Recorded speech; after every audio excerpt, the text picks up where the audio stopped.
We're going live. You guys can start. Good morning, everyone. It is September 24th, 2024. My name is Deanna Diamore. I'm the Director of Health for the City of Norwalk Health Department. We are going to call our September Board of Health meeting to order. Present, we have board members Frank Ehrlich, Joan McNeil, Janet Karpiak, and Norman Weinberger. We also have Health Department staff members Aniela Fignon, Kelly Tomlinson, and Brian Weeks. So good morning, everyone. The first item on our agenda is the approval of the June 25th, 2024 meeting minutes. And I just want to, before we do that, I just want to say we had a meeting in August, but we didn't have a quorum. So we had notes that were taken, but it wasn't an official meeting. So I don't believe we have to approve them, which is why we have to approve the June meeting minutes now. So do I have a motion for that approval? So moved. Okay, I think Frank and Norman, so we'll be 1 and 2. Well, that'll be the second too. Any discussion or comments, edits about the meeting minutes? All right, hearing none, I'll call for a vote. All those in favor say aye. Aye. Aye. Any abstentions? Any nays? No. All right, the minutes passed. Thank you, everybody. Next, we have Kelly Tomlinson here, who is our health educator. She is going to be giving a presentation about a suicide prevention grant that we've received and all the great progress that the team has made over the past year. September is Suicide Prevention Awareness Month, so we thought this would be a great time for her to come and present on the activities of the grant and all the initiatives that they've been leading. So I'm going to pass it to Kelly. Welcome. Good morning. Thanks for being on to present to us.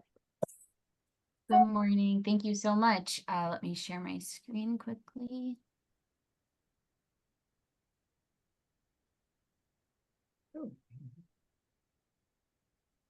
Are you guys seeing the slides or the presenter view? We see the slides. Slides? Okay, good.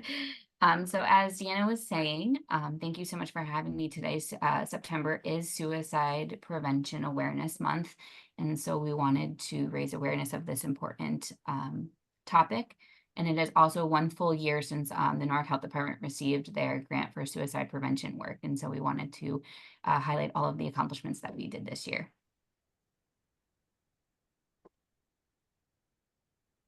So just a very brief overview on what the grant asks us to do. So CDC's Division of Injury Prevention had awarded the state's public health department with funding to take a public health approach to suicide prevention, intervention, and response.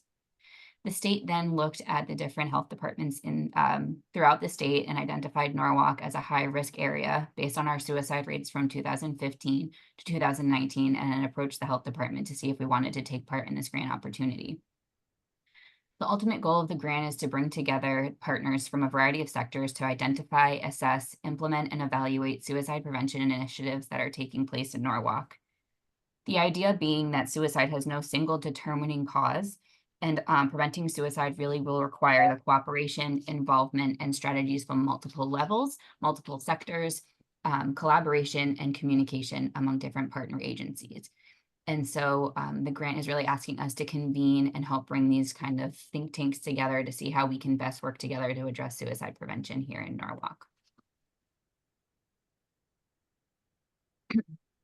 Just quickly to go over some of the deliverables that the grant was asking us to identify. So there was some participation with partners, committees, and advisory boards, creating and updating a local suicide inventory about the resources and services that are taking place here, looking at creating suicide prevention and post-prevention plans, surveilling some data, so around suicide prevention, suicide attempts, and suicide deaths by suicide. And then involvement in suicide prevention, intervention, and response, or SPIR initiatives, as well as communication and spreading some messages around resources that are available. And so our year 1 accomplishments, it has been a busy year. So we wanted to highlight all the work that we were able to do. And so around participation on committees and advisory boards. So in addition to taking part in our statewide and regional suicide advisory boards, the health department brought together organizations from all over Norwalk to meet and discuss what suicide prevention looks like here locally. More specifically, what is being done, what gaps we're seeing that need to be addressed, who our most vulnerable populations or citizens are, what does that tell us? What's the data telling us? As well as who else do we need to bring to this table? Who else needs to be involved in this conversation? We're extremely grateful and have wonderful partners that joined in right from the start to help us address this work.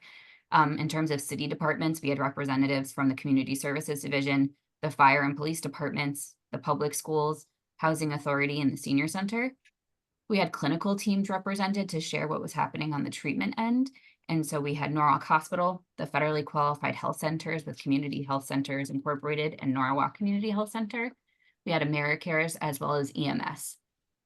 And then lastly, we had a ton of prevention partners and community-based organizations. We had Positive Directions in Norwalk Partnership, Norwalk Acts, the Hub, which is our regional behavioral health action organization. We had representatives from veteran organizations such as the VA and VFW, Open Doors in Mid-Fairfield, Family and Children's Agency, Ripple, Triangle Community Center, Human Services Council, Catholic Charities, as well as Rowan Center, Kids in Crisis, and some faith-based organizations.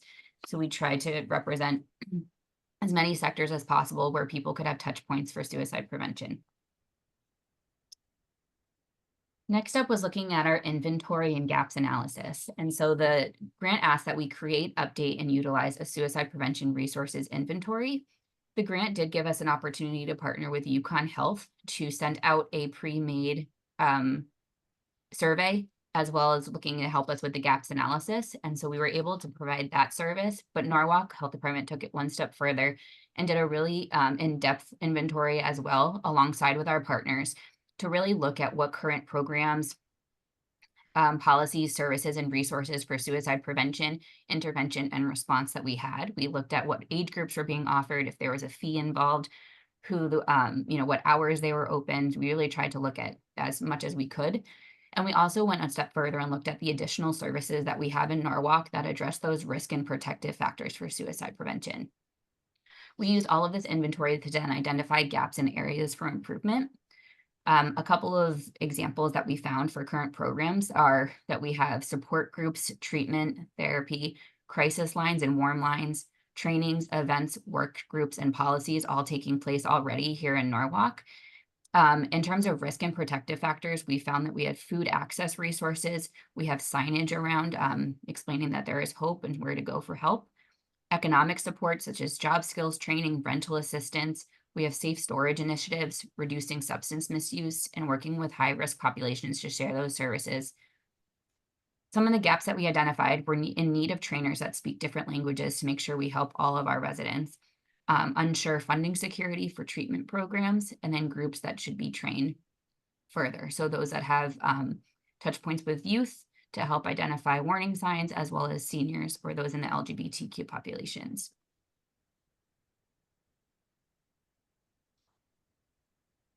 So next up was our postvention planning. So this was one of the bigger deliverables we took on this year.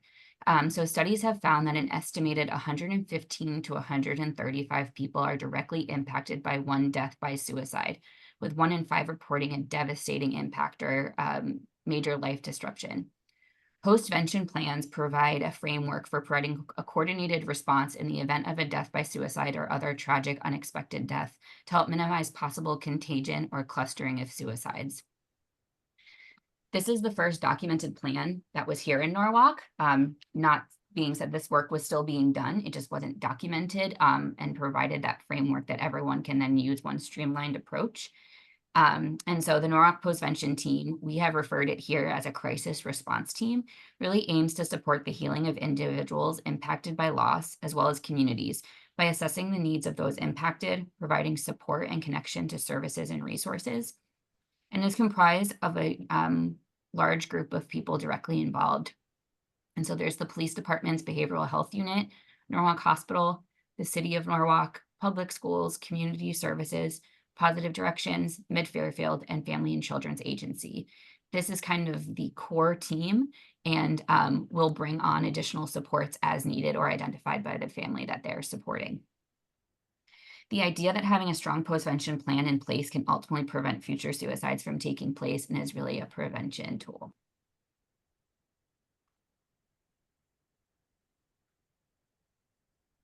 So moving right along, the next piece we have is a data surveillance requirement by the state. And so we have ongoing data analysis and surveillance from a variety of resources to really help us understand the trends and patterns that are taking place around suicide and how we can prevent them from moving forward or seeing what age groups are impacted. So Brian from our team does a really great report where he looks at the epicenter surveillance system of ER data and gets really comprehensive data around who is attending the ER based on mental health in general, who's going in for suicide attempts and who's going in for suicide ideation or suicide thoughts. And so Brian does an incredible job. Thank you so much for, keeping that going. And that's up to, he can get it up to the day. So we really utilize his data using Epicenter. And then we also lean on the state's Connecticut Violent Death Reporting System, some of the CDC's risk factor and behavioral surveillance systems. Norwalk Acts and Positive Directions has their youth survey data that they go into the high schools and ask the students, or middle schools and ask the students directly some thoughts. We receive some data from there. The Norwalk Community Health Assessments. Yale University gave us some data around geriatric suicide risk that we could see that senior population's perspective, as well as the Data Haven Wellbeing Survey.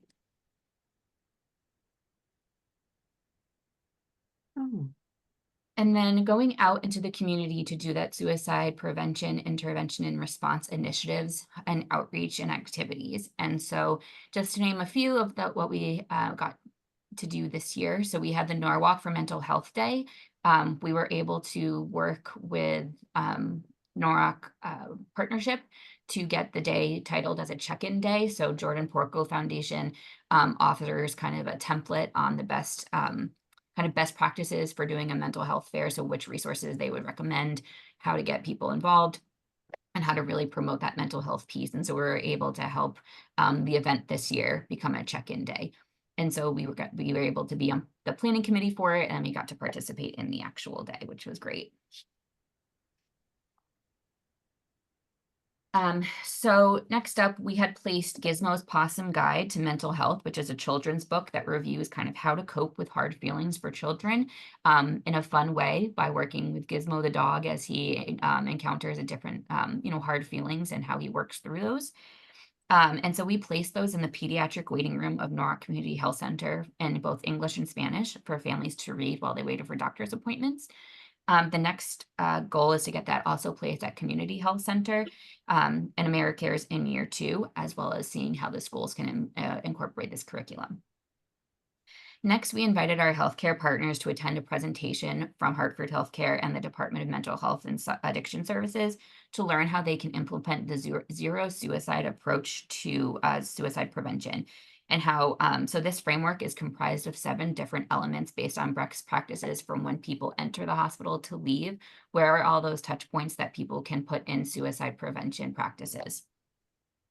And so we were able to introduce that to the health care providers, and year 2 is really seeing how can we actually work with them to get that implemented. We were able to hold some workshops and trainings around suicide prevention and how people can recognize the warning signs for suicide, help have that intervention, ask the question of, if someone is thinking of dying by suicide, and then getting them the help that they need and inspiring hope. And so we were able to host and organize an ASSIST training, which is applied suicide intervention skills training. We were able to train 22 local behavioral healthcare providers on this training to help kind of enhance their ability to, when they're working with their clients, to recognize the warning signs and help make a plan for safety. In addition, we were able to go out into the community and do QPR trainings, which is question, persuade, refer. It is a community helper training or a gatekeeper training for the general public, which again, very similar, helps identify warning signs, ask the question, have that conversation, and help people get help before it's too late. We went to a variety of places. We wanted to make sure we did touch upon those vulnerable populations that we identified. And over the year, we were able to train 211 people, including the whole Norwalk Fire Department, Triangle Community Center, Norwalk Public School students, youth serving providers, as well as our ERT volunteers.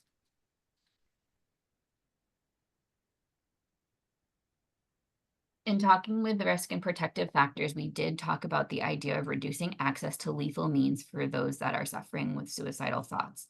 And so some of the initiatives that we took in helping reduce access to lethal means is creating a postcard that really highlights the medication drop box here at the Norwalk Police Department. It is a safe, free, and anonymous way to get rid of any unused or unwanted medications so that it's not sitting in the home. In addition, we ordered doTERRA bags to give out to community residents. That is a safe way to deactivate medication and throw out safely at home for those that you're not using, as well as providing lock bags for people who are still using that medication but need to store it in a safer way. The last thing that we recently did was myself and the Director of Behavioral Health from Family and Children's Agency recently became trainers on CALM, which is Counseling on Access to Lethal Means. There's also a general public training that we also did called Conversations on Access to Lethal Means. And that is having that conversation with both counselors and the general public for those that are suffering with thoughts of suicide. How can we make them safer now? So how can we work with them to create a safety plan by removing those access points to lethal means such as firearms or medications?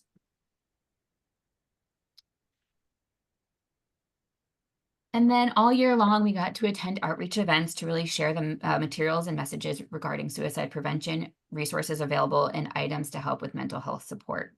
And then we took part in national campaigns around suicide prevention. So you can see on the slides to the left-hand side, those for the past 2 Septembers, we have partnered with the Hub to have billboards put up at our train stations, providing the messages of hope, sharing 988, which is the National Crisis, Suicide and Crisis Lifeline, really promoting that resource for those at train stations and commuting. I attend a ton of outreach, events as much as we can. We went to a Screenagers event at Ponus Middle School, diversity and career fairs. We went to Pride in the Park, veterans health fairs. We're really trying to get out as much as possible to share these resources as far and wide as we can.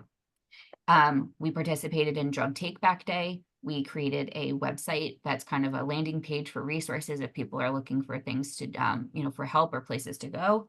And then we printed 988 wallet cards in English and Spanish so people can take that with them and have them, if they come across anyone that is suffering and needs to share some resources.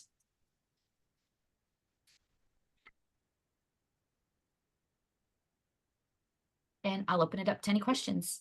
Thank you.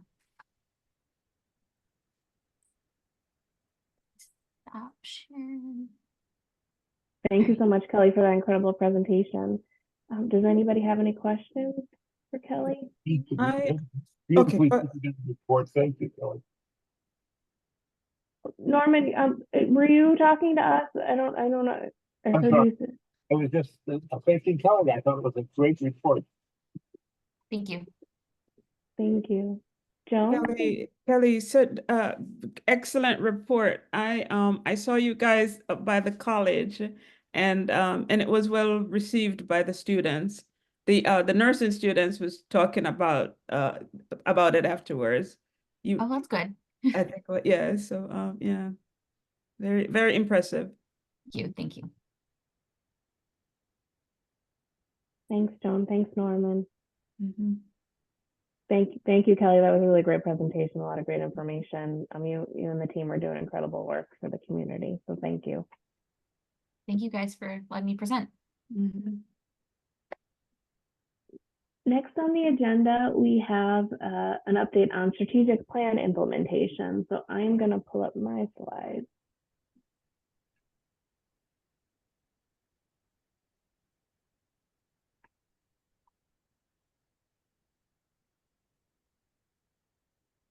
Can you see the slide, or is it in presentation mode? No, that's good. You're good? Okay. All right. So as you all know, we have our strategic plan. It was passed in early 2023. I think the last time we, formally revised it was in March of 2023. And so we wanted to give an update on where we are with implementation. Just as a review, our strategic priorities, we wanted to focus on workforce development, community awareness and trust, impactful programs and services, foundational infrastructure improvements, and technology. and other priorities that we embedded throughout all the different goal areas and our health equity and climate change. As a refresher, these are our goal statements that are all focused around the different priority areas. So continue to build and support a diverse, happy, and skilled workforce, strengthen community awareness and trust of the health department, provide impactful programs and services that support community needs, strengthen systems, processes, plans, and policies to assure a high-performing health department, and effectively use and enhance technology to optimize the delivery of public health services at the health department. So we went from our priorities to goal statements to creating a comprehensive implementation plan. So staff developed this and worked with board members, and they include overall, it has the 5 goal statements, it has 20 objectives, and there are 60 different strategies and actions listed throughout the plan. And all of these actions and strategies have deliverables, measures. It lists who's responsible and the staff to implement, and it has timeframes for implementation. The plan itself spans 2 calendar years. So it goes from January 1, 2023 to December 2024.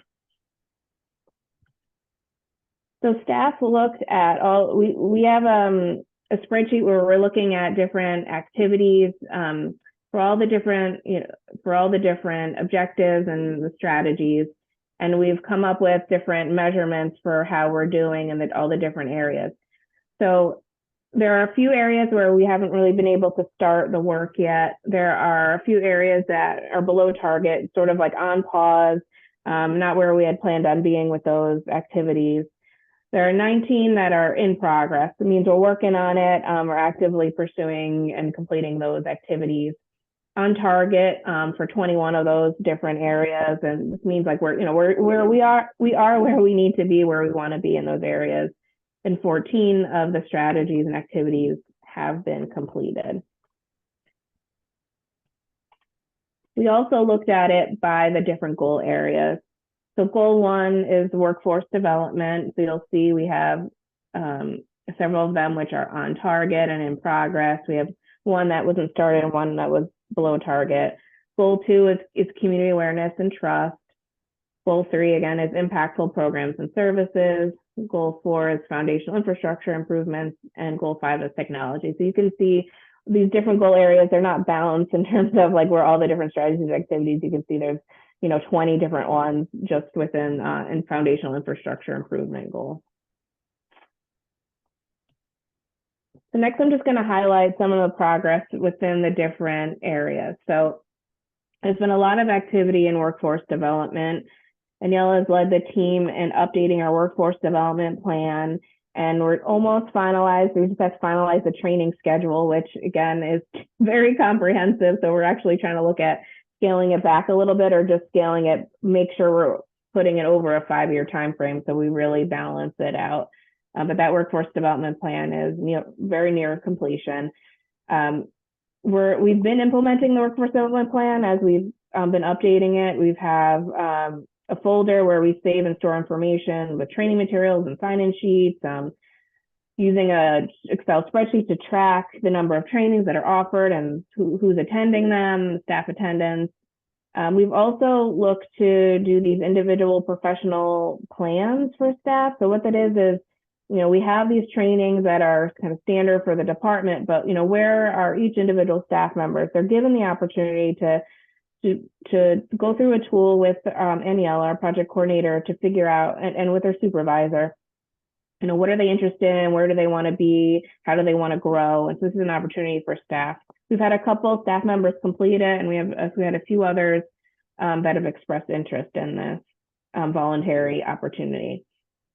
We've done a lot with recruitment and looking to make sure we have a qualified and diverse workforce. We've taken a look at different job descriptions that we've reposted or created new ones to make sure that they're written in a way that are inclusive and that we can get qualified people and also broaden the pool of folks that are applying for these jobs. So really looking at, what are the backgrounds that are necessary, educational work backgrounds, what is necessary, what can be learned on the job. We've also looked at one of the areas that we're below target is we're working with our city's diversity, equity, and inclusion officer. That position is vacant as of right now, so we're hoping if that's filled, we're able to work with that person in the future. But getting a real expert's opinion on what our recruitment and hiring efforts. We've had some discussions with Health Equity Solutions and one of our partner organizations on things that we're doing. So that's something that we've been working on.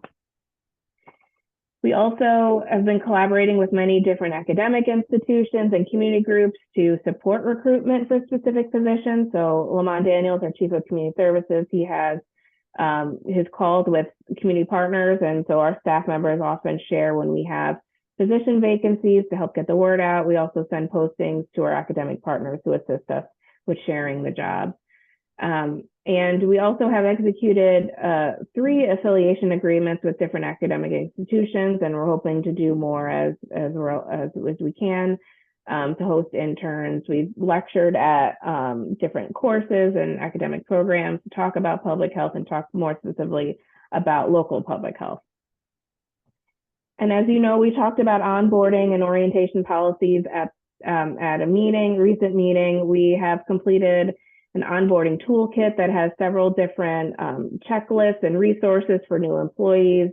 Staff have created an internship policy. We have different orientation presentations developed. Aniela did one specifically for the Office of the Director that has been completed. And so, a lot of effort has been put into the onboarding with new great tools. One of the things that we wanted to focus on was we had several new staff members that have been onboarded during the pandemic, and so they didn't get all the comprehensive trainings that one would normally get during that time. So there's been a real concerted effort to go back and figure out, all right, who needs access to quality improvement training and who needs to complete their preparedness training. So we're catching up to all of that. And then the one area that in this where we haven't really started yet is there was an action to develop a job guide template for specific Norwalk Health Department positions to assist with onboarding. So really the focus has been on the more general onboarding, things that can apply to everyone. And in the future, we hope to get more specific by completing some with, more specific positions. So that can help us with succession planning. And then supportive work environment, there's, again, a lot of attention to this. We have a supportive work environment policy that's in progress. We completed a comprehensive assessment of our work environment. We've established a supportive work action group that has included over 14 staff members that are actively participated in wanting to build and support a better work environment for all of us. And we've also been able to secure funding and a grant to if we want to work with a consultant on this work too, to build out that policy. And we have some employee recognition programs. We have some that SWAG, Supportive Work Action Group, that's their title, have been looking to find ways we can further recognize employees' accomplishments. We have a monthly staff newsletter that highlights accomplishments and updates, and also really promotes the EAP, the Employee Assistance Program, to make sure staff are constantly reminded of the different resources that are available to them as an employee of the health department. And staff also share great health and wellness tips. And then the last kind of piece of this is climate and health equity training. There's also the Public Health Win Survey that we are participated in the past, and we're going to be participating in it again as well to help us provide good data on where we are with our work environment. And climate change and health equity, we've had a health equity training that was offered to staff at an all-staff meeting. Several staff members have participated in climate for health ambassador training and completed it. And we've done Narcan and CPR training. So we've done a lot with different training. The next area that we've been implementing is around community awareness and trust. One part of this is making sure that we have a process and budget in place for consistent translation of communication materials into Spanish and Haitian Creole in order to provide equitable access to information. So we've Our staff has a really consistent process for Spanish translation, working on improvements as well for Haitian Creole. The area here that we're really trying to figure out is the budget for this, right? So we have a lot of staff members who are multilingual, who can support this. We also have technology tools in place that can help with assisting with translating. But we've looked to see for other assistance. And so we're trying to figure out, how do we make sure we build that into the budget in the future so that we can continue to do this, important translation work. Staff has been working on maintaining the website. They also have been looking at making sure that all our different communication meets culturally and linguistically appropriate service standards. And so the Community Health Division has a standard operating procedure for this, where staff use a checklist to determine different improvements that are needed for communication. So they've done an excellent job with that. We continue to look for ways we can have more meaningful community engagement. We've done different surveys of our clients and the public for our different program and service areas. We're also trying to find ways that, we've been exploring things like community ambassadors, advisory committees, implementing different focus groups. And then the last part of this is visibility. So as you know, the staff have done a lot with social media, with press releases, different videos, campaign posts to raise awareness for different public health topics. And also, adding a YouTube channel to house videos, because as we know that videos are a really effective tool for communication.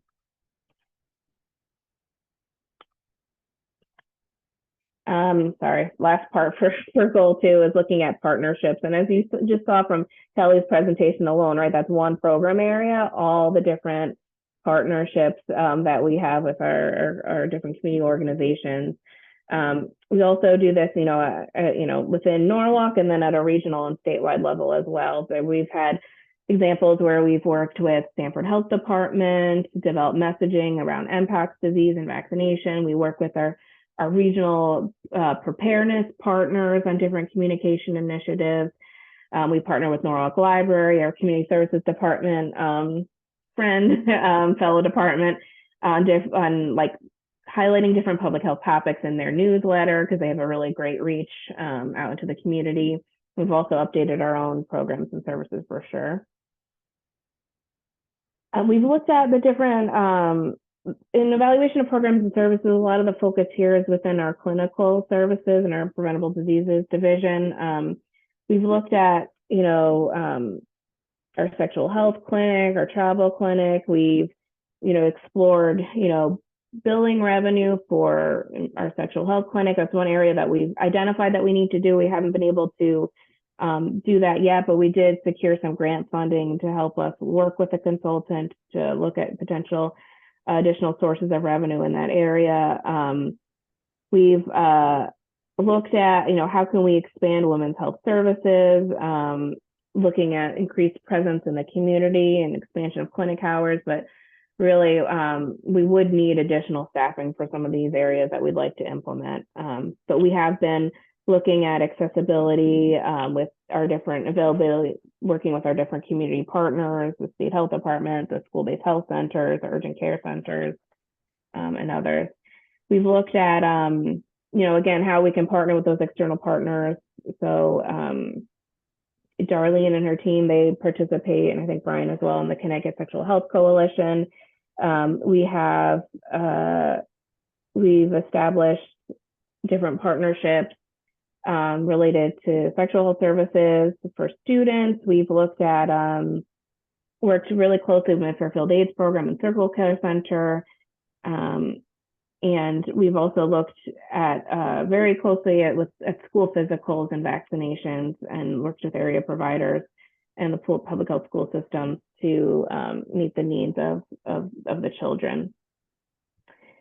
And we don't, one of the sort of the strategies was looking at formal agreements, written, to explore what is needed. And a lot of these partnerships have been informal. We haven't had formal written agreements, but we have had several different, I mentioned, affiliation agreements related to universities and students.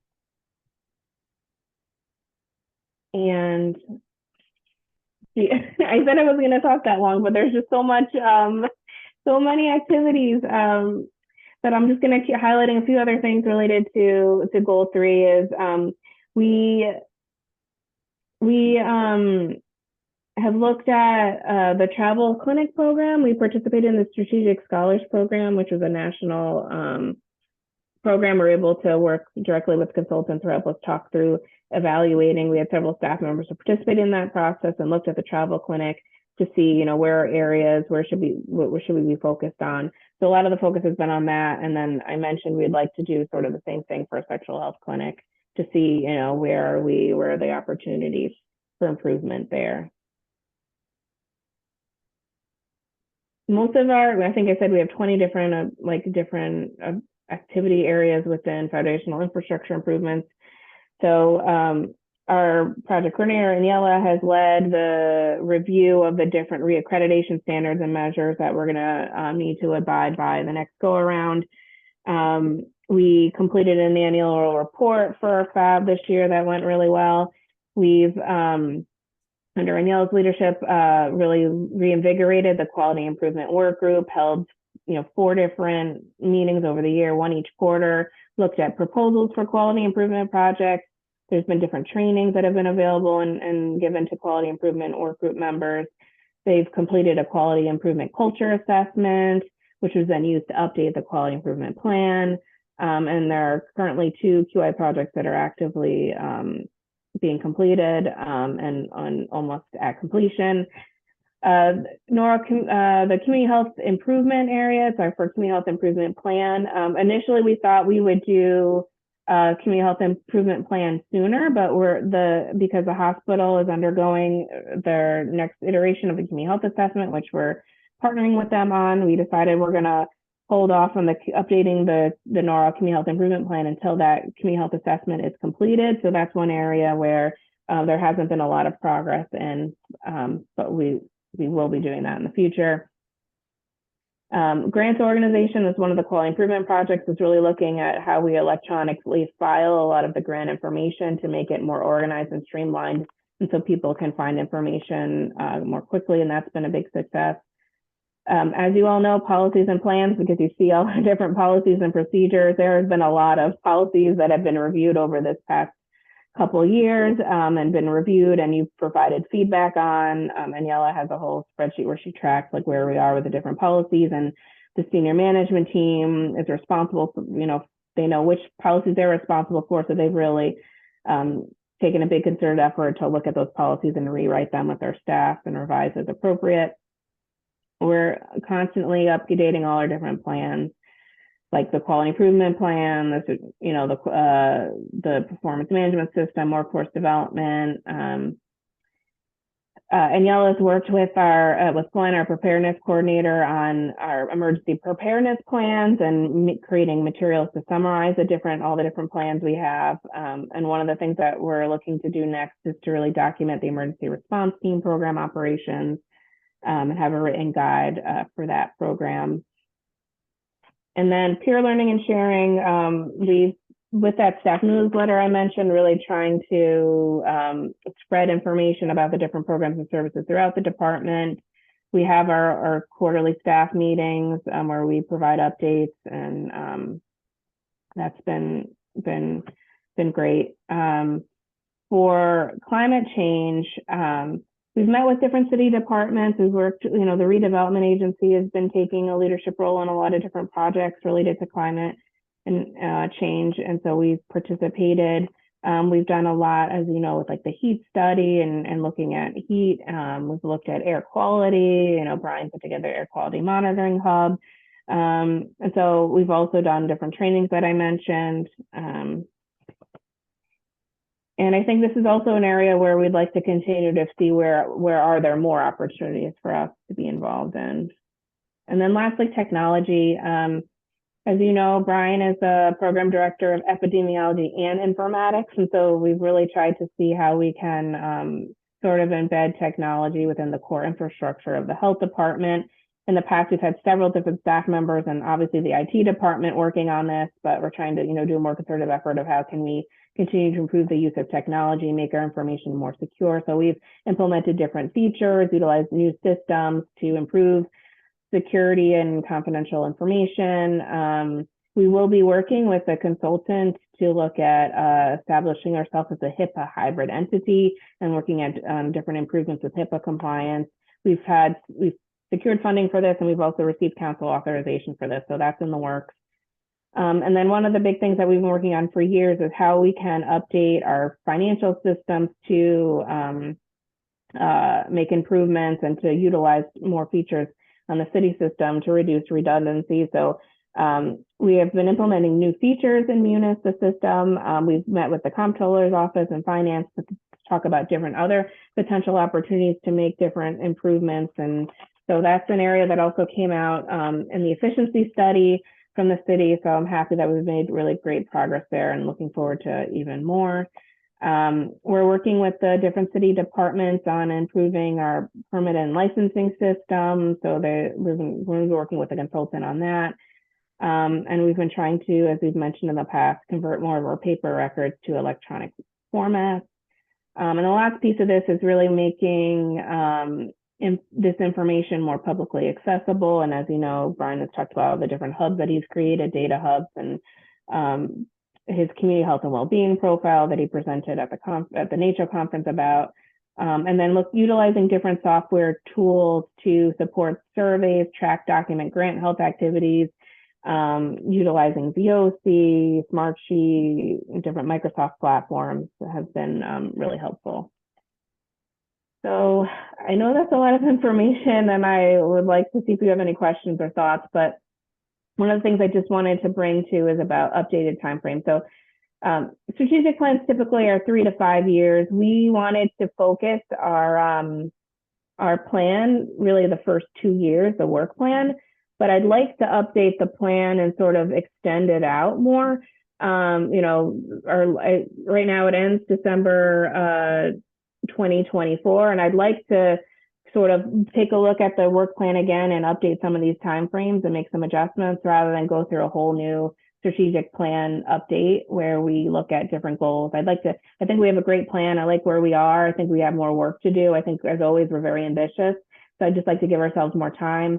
In the meantime, we're updating our community health assessment right now. We're going to have more data on community health. We'll be able to have our community health improvement plan. So I'm thinking once all of that is complete, then we can go through an updated process where we do the full, strategic plan update. But right now I'm hoping that we can just update this work plan and take a look at some of the timeframes. So I'd love some of your thoughts on all of that. Frank? Yeah, I thought it was excellent. The presentation, the plan seems to me to be on point. My only comment is if and when you make a similar presentation to a lay audience, you need to explain to them why all of those things are being done.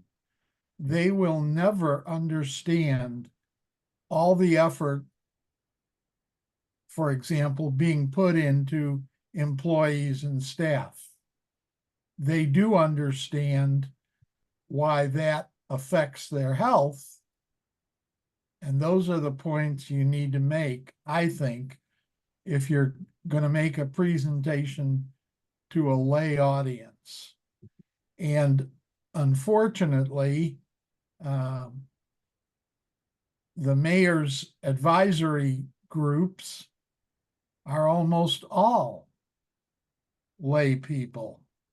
So if you make a presentation, I would just suggest you emphasize the why more than just the what. That's great feedback, Frank. Thank you. Yeah, I just kind of jumped in and just talked about all the technical stuff, but you're right. Like, I need to give that background and that explanation for the different audiences. So I really appreciate that feedback. Thank you. Does anybody else have any thoughts or feedback? Any questions? Deanna, I think it was a great presentation, and I agree with extending the time frame. My question is, how far out would you go? I was thinking at minimum a year, but I was thinking 2 years might be better. So like to give us more time. So ideally, I mean, I think 2 years would be good to Okay. extend it out, if Okay. that's okay with you all.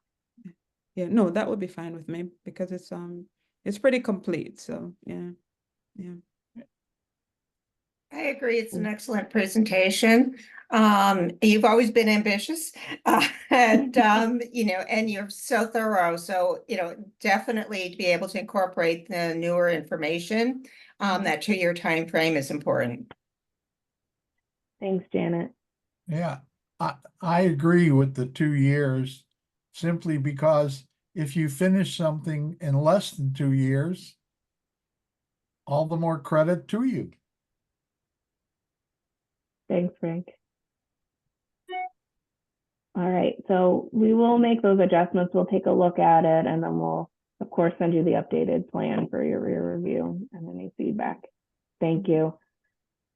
All right, I realize I took up a lot of time, so Brian, I'm sorry, but I'm passing it on to you next for your epidemiology updates.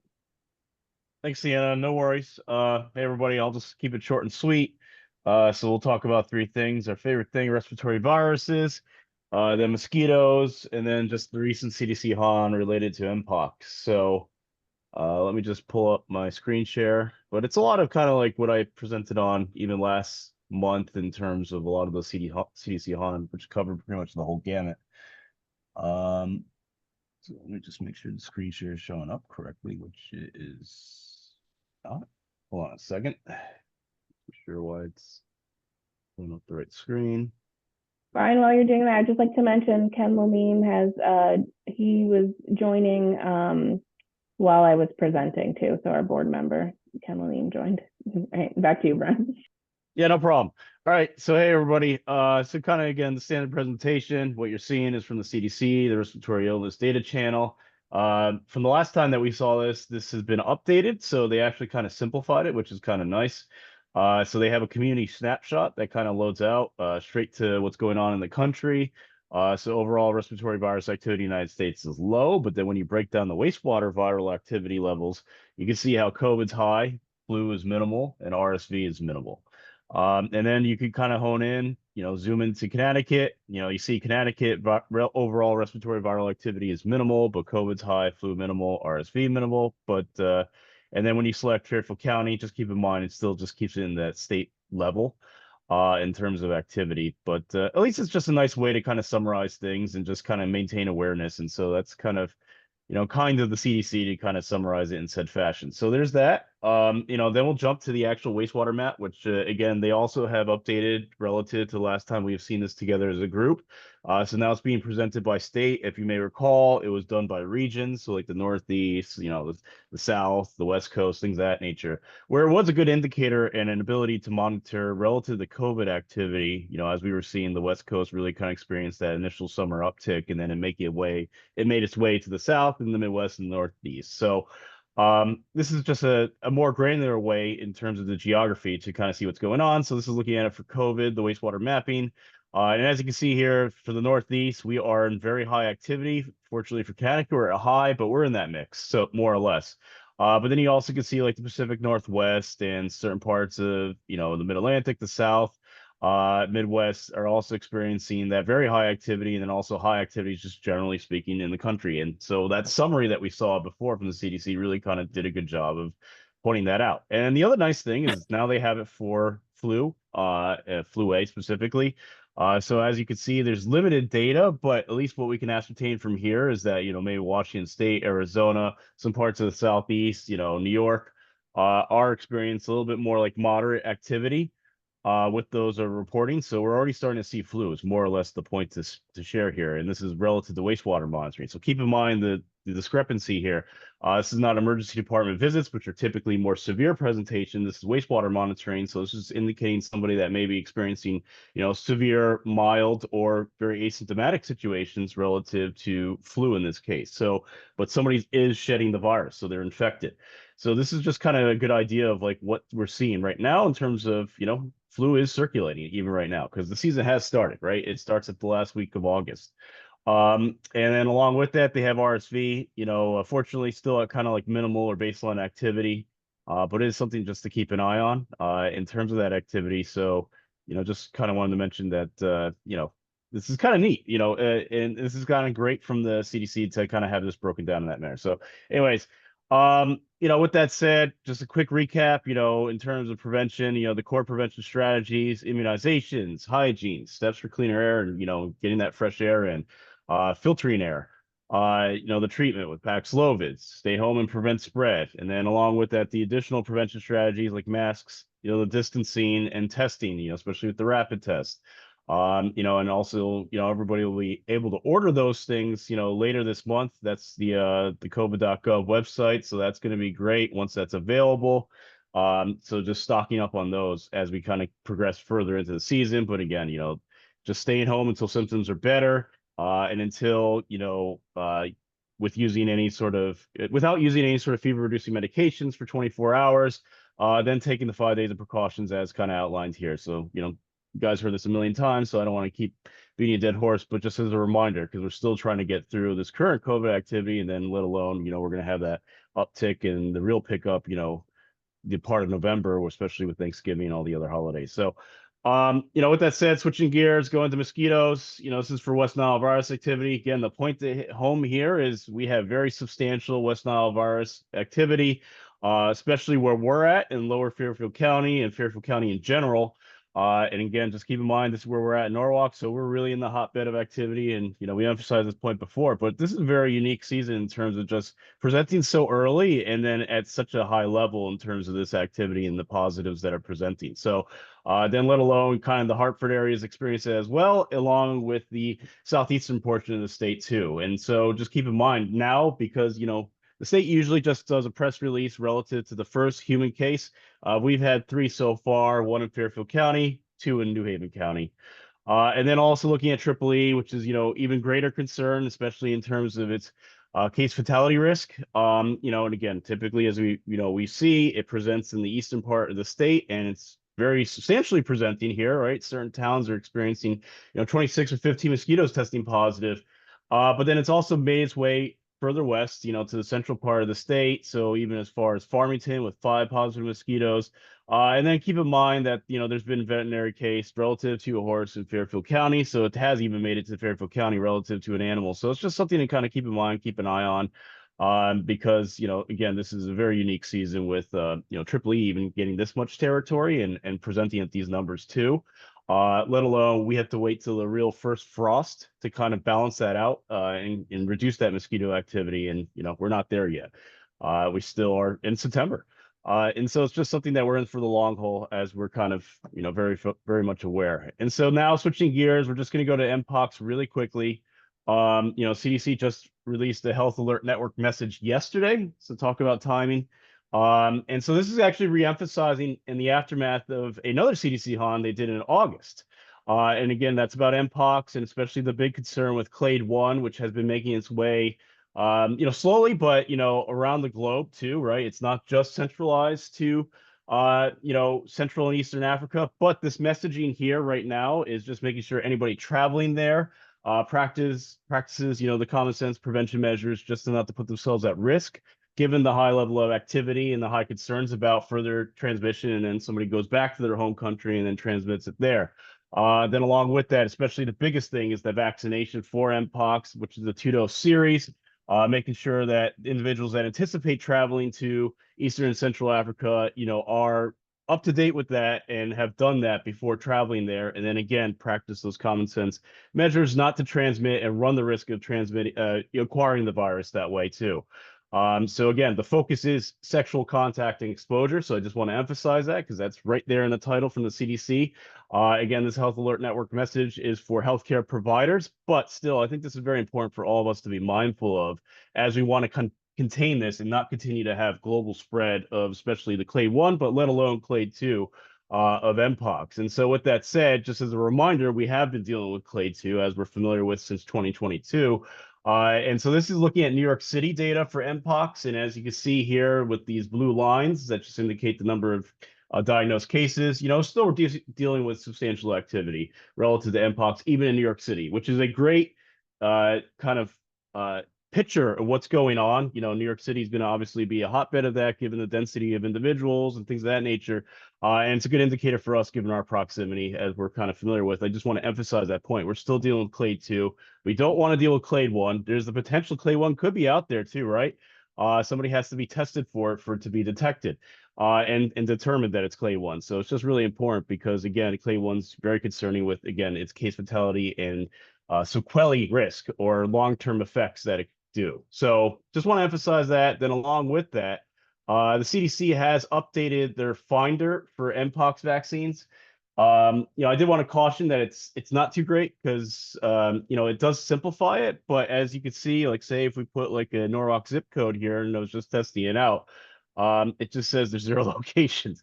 And when you zoom in, you don't quite see anything. So this is brand new. So I suspect they're going to be fixing this. So in the meantime, what I recommend going to is the DPH webpage. And, they have the breakdown of providers. And we have a provider here in Norwalk, Circle Care Center, that does provide the Mpox vaccine. So this is where I recommend people get information in the meantime until that's resolved relative to the CDC website. So, again, there's criteria again, who would be best apt to get this vaccine. And again, keep in mind it's a 2-dose series. And so again, that's any sort of men who have sex with men, anybody that might be having kind of high risk sexual activity where they could run the risk of exposure, things of that nature where somebody might suspect they might be exposed to somebody that has Mpox relative to that close contact, sexual contact. So it's just really important, and again, not an easy thing for us to kind of communicate to the general public, but it's important because we want to contain this and definitely not deal with clade 1 in the United States. And so it's just, a really important thing that we want to contend with. And again, why the CDC, even a month after just doing another CDC HON, released this one and made the point of doing this too.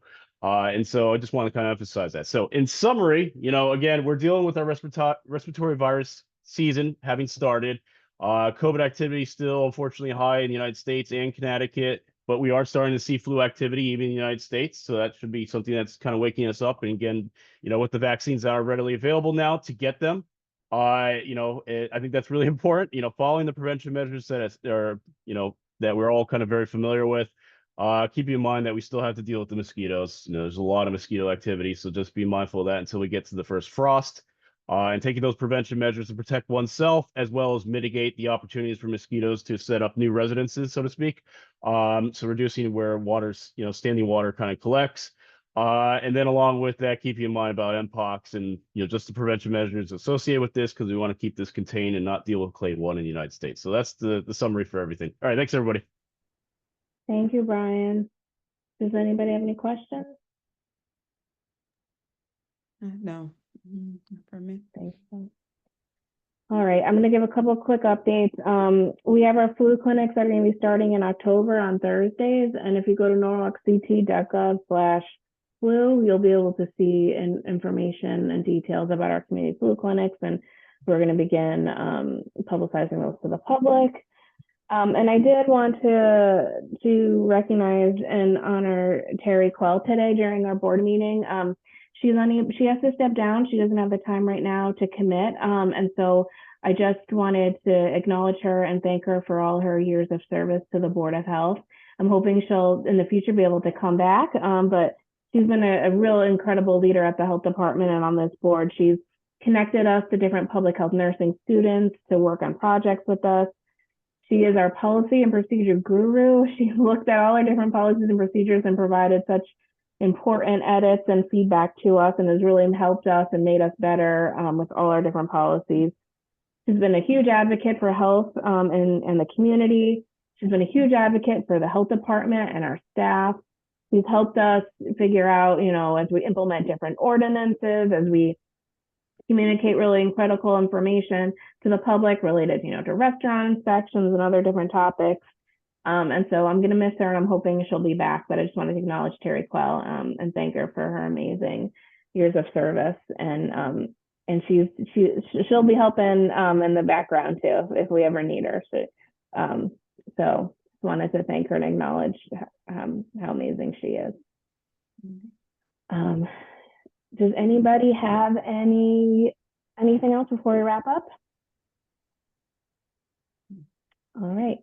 Thank you, everyone. Thank you for all the great presentations, and thank you for all your great feedback, board members. Have a great day. See you next You month. too. Bye-bye.